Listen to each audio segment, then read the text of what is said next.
What's going on, you guys? It is your boy, the American F1 fan, Eric Ringel here, and the W14 from Mercedes has launched today.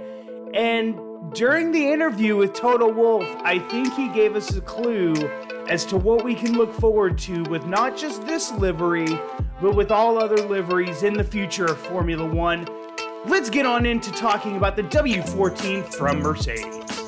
Before the rest of this video, I had to check it out, and there's almost 92% of you guys that have not subscribed to my channel yet, and it blows my mind. So guys, when you click on my videos, immediately go hit that subscribe button. Let's get to 1,000 subscribers this year in the 2023 season. Let's make this the season of the American F1 fan. So guys, please hit that subscribe button, but now on to the rest of the video.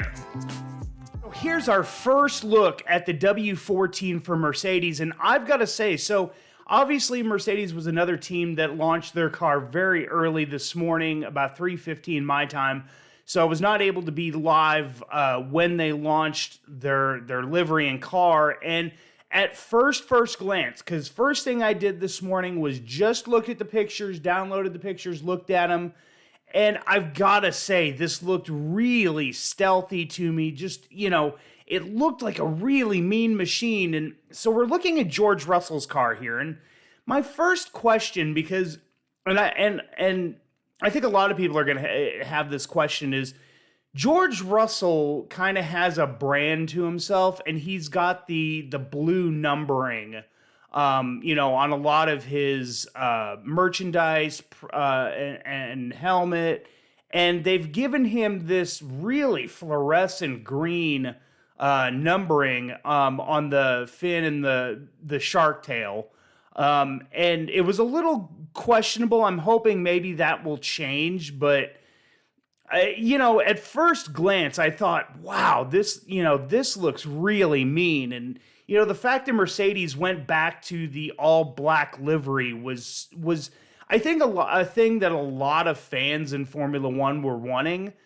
My only, I guess, complaint here is, in the last couple of seasons, we've seen this engine inlet right here be all red, and it was kind of a tribute to Niki Lauda and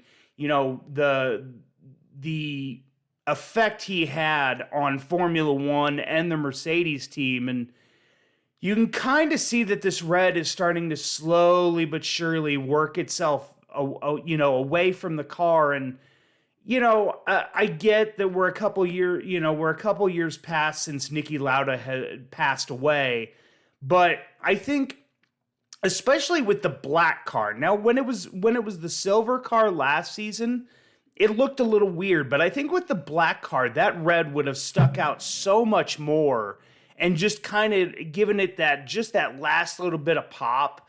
I can do with or without, but I know there's going to be a lot of Niki Lauda fans that are probably going to be like, wait, why did we get rid of, this red engine inlet? And it's okay. I can either have it or not. It's not a huge deal.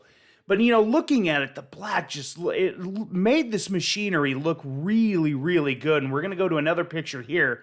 Here's the fluorescent yellow of Lewis Hamilton and what his car is going to look like. Now, one thing I just happened to notice as we're looking at these pictures, if you look at this inside winglet over the wheels, the front wheels, if you look at this one and then you look at George's, they've basically matched it to the color of the number that they have on the car, which is actually pretty cool. I like that.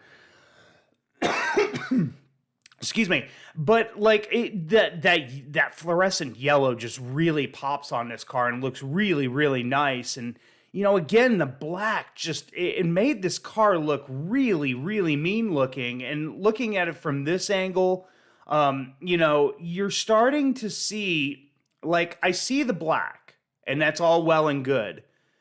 But also you're seeing a lot of carbon fiber here.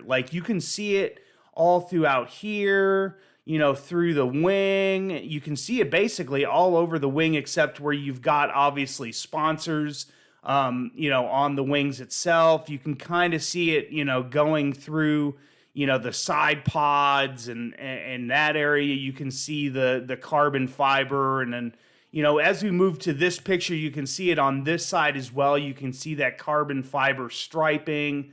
You can see it, in just a lot of the parts. And, I sat there and I started to think to myself, I'm like, what, is this car really painted black? And, so then I went and read the article that came out when they interviewed basically Toto Wolff about the W14 and the color of the car. And so this is one of the items that stuck out in my mind when I looked at it.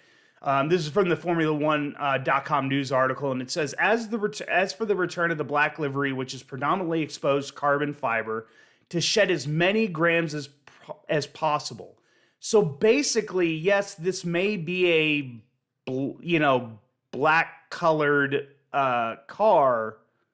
A lot of it's carbon fiber, and as he goes on in the article to say, he says, we were overweight last year. This year we have tried to figure out how we can squeeze out every single gram.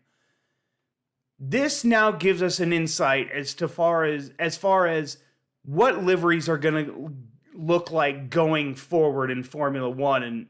And I'm going to do another video on this, and it's going to be probably another short video, but we've now basically been told that every team is trying to make weight, and so they're going to go as simple as they possibly can with their liveries going forward. And I think this is, it's kind of taken the fun out of, what livery reveals used to be in the past. And I think it takes away from some of the excitement that came into the W14, at least for me. Like I said, at first glance, I was like, man, this car looks really, really good. And, it looks so stealthy and just looks, powerful. But then reading that article, I'm like, okay, so basically it's carbon fiber colored and you were trying to shed as much weight as possible. Like, it wasn't like, oh, this is what we thought the best look for the car would be. We wanted to try to give the fans what they wanted, what we thought the car, needed. It takes away from the design of the livery that they have put out this season. But guys, let me know in the comment section down below what you guys think of the W14 for Mercedes. And basically Toto Wolff telling us that don't expect any of these extravagant liveries going forward as teams try to cut weight off of their cars to stay underweight by the FIA rules. But let me know in the comment section down below what you guys think. As always, guys, slap a like on these videos. Slapping a like on these videos gets it out to more and more Formula One fans, so that would be greatly appreciated by me. And then, guys, I'm on the road to 1,000 subscribers, so if you guys are watching this video, please subscribe to my channel if you guys are new for more daily and weekly Formula One content. I'm going to be bringing back the Final Lap podcast that I was doing last season. I did a couple episodes just to kind of get a feeler to see, if it was going to be something worth doing.